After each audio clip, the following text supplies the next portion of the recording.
Today we're reviewing Blast Pop, Mega Block Smash, a puzzle game that claims you can earn real money by playing high-intensity block smash levels.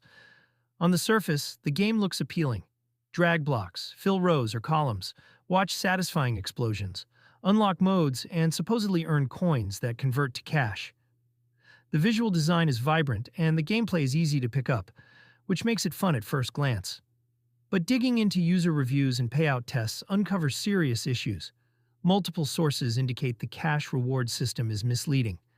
The minimum withdrawal threshold is extremely high. Rewards shrink dramatically as you play, and there's little to no proof of successful real payments. Ads dominate the experience, and the more you play, the more you're shown ad after ad, rather than progressing toward a meaningful payout. Also, the developer's disclosure is minimal, and the game asks for data entry that raises privacy concerns. The bottom line? If you want a puzzle game to kill time, this might work.